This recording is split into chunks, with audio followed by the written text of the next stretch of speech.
Bonjour Patrice. Bonjour Laurent. Les unes sont encore un peu rouges et jaunes ce matin. Oui, hein. et bonjour à tous, c'est Habla Mucho espagnol Si. ce matin à la une. Muy bien. D'aucuns ont pu croire que l'indépendance de la Catalogne relevait de l'évidence.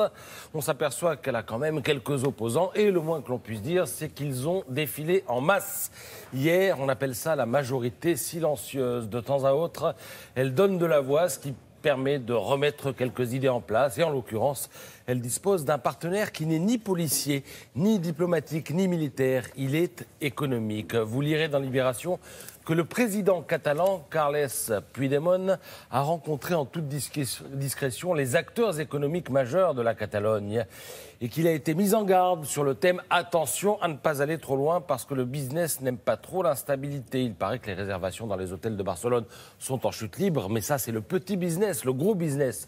C'est celui des grands groupes qui commencent à quitter la Catalogne pour installer leur siège social ailleurs. Et ça, à terme, eh bien, cela représente des recettes fiscales en moins pour cette région. Alors les partisans du non à la sécession s'étant exprimés, les langues se délient.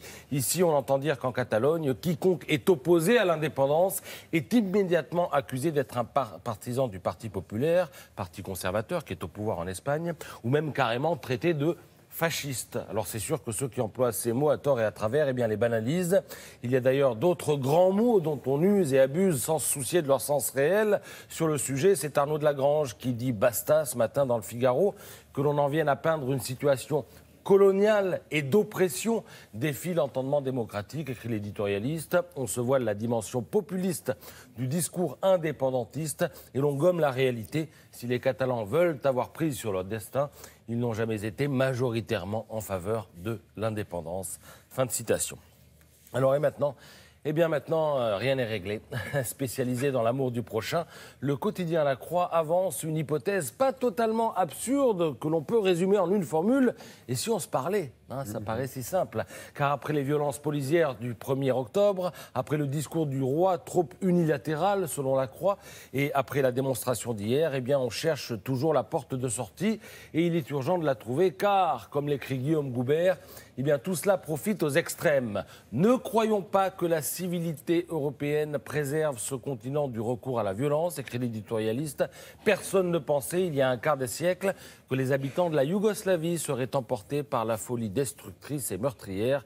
C'est peut-être pas bête de le rappeler à ce stade de l'histoire. Alors pour les amoureux du genre, tout autre chose ce matin, le Che fait la une de l'Humanité, starifié pour l'anniversaire des 50 ans de sa mort. Mort quasi naturelle pour un révolutionnaire puisqu'elle a été assassinée. Il faut dire qu'il avait tellement tué que ça compense un petit peu. Et alors dans le Figaro, on rappelle qu'il est mort en Bolivie à l'issue d'une guérilla qui n'a jamais abouti. Et Evo Morales, le président bolivien, veut exploiter ce 50e anniversaire à des fins touristiques. Question, est-ce que Jean-Luc Mélenchon passera ses vacances sur place cette année? Mystère. Enfin, édition exceptionnelle des Échos, intitulée La Relève. 200 personnalités ont joué aux journalistes. Ce sont elles qui signent le journal. Si vous voulez savoir de quelle plume se chauffent des gens comme Nicolas de Taverneau, Bertrand Piccard, Tony Estanguet ou Cédric Villani, une seule adresse ce matin, Les Échos. Vous verrez qu'ils ont de l'expertise et ne sont pas toujours à la pointe de l'objectivité. Mais enfin, bon, c'est aussi pour ça qu'on les a fait venir.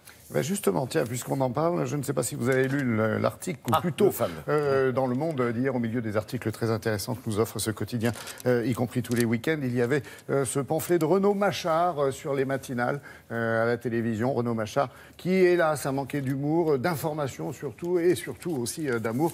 Je l'ai dit, c'est très intéressant de le lire. Vous verrez que quelquefois, quand on vous demande de travailler tôt le matin et que vous êtes plutôt du soir, ben, ça range son son. Allez, passons. Merci, Patrice.